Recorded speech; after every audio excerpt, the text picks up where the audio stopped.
All right, today we are diving into a dish that is just packed with vibrant flavor. And honestly, it's all about your choice, spicy chicken spaghetti. We're going to break down exactly how you can create this incredible meal and explore the two, let's call them paths, you can take to get to absolute perfection in a bowl. I mean, what a description, right? Fire, earth, and green breath. This just perfectly captures what we're building. You've got the fire from the chili, obviously, the earth from those savory meatballs, and then green breath. I love that. It's that fresh, bright burst you get from cilantro. It's a perfect little preview of what's coming no matter which way you decide to cook it. Okay, so here's the heart of it.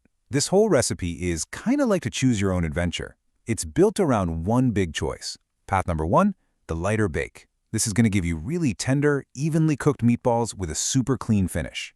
Or you can take path number two, the classic sear. And this is all about creating that rich, browned crust that we all know and love. So you see, two methods, both leading to a fantastic result. And you know what the best part is? No matter which journey you pick, you're only looking at about 50 minutes total. Yep, that puts this amazing customized meal right in the perfect for a weeknight category. Can't beat that.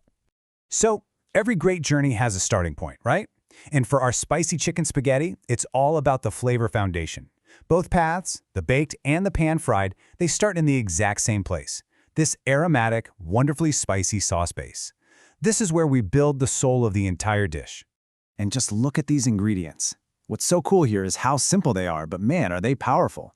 You've got your classic aromatics, the red onion and garlic, but then you get this amazing spice trio. Chili flakes for that kick, smoked paprika for a deep smoky flavor, and cumin for this incredible warmth. That combo right there, that's the secret sauce, literally. Okay, listen up, because this is a huge pro tip. When you see the instruction, let the spices bloom, pay attention. It just means toasting them in the hot oil for a minute with your veggies. This is the moment the heat kind of wakes up and all those amazing aromas just explode. It infuses the entire sauce right from the start. Whatever you do, do not skip this step. It's a game changer. All right, so our flavor foundation is laid. And now we come to our first big fork in the road. This is the decision that's really going to define the texture and the whole personality of your chicken meatballs. So, here it is. The big question. What are you in the mood for? Are you thinking something lighter, more delicate, or are you craving that classic, savory, crispy crust that you can only get from a hot pan? What's it going to be? Let's break down the results, because there's really no wrong answer here, just different outcomes. The baked method? It's awesome. It gives you a lighter meatball and really lets the sauce be the star of the show. But the pan-fried method, that adds a whole other layer of flavor. You get that beautiful browning, that's the Maillard reaction, by the way, and it just adds its own richness to the dish. So, see, it's all about what you prefer. So if you're leaning towards the baked method, check this out. It is so straightforward. You mix, you roll, you bake. That's it. The biggest tip here is to be gentle when you're mixing. That's what keeps the meatballs tender. It's a super hands-off approach that gives you a perfect, consistent result every time. Okay, and what about the pan-fried method? Well, it starts off pretty much the same, but the magic really happens in the skillet. Now remember, you're just browning them here, getting that nice crust. You're not cooking them all the way through. Why? Because they're going to finish cooking later, simmering away in that incredible spicy tomato sauce, just soaking up all that flavor. Oh yeah. Okay, meatball decision made. Prep done. Now we're at our second big decision point. This time, it's all about the pasta. And this is where the recipe gets super flexible and adaptable for pretty much any dietary need. And the choice is pretty simple, right? You can go with standard spaghetti for that classic bite and texture, or you can go for a gluten-free option. And what's really great is that you can use pasta made from rice, corn, quinoa, even lentils. They all work beautifully in this dish. So you really don't have to sacrifice anything to make it gluten-free.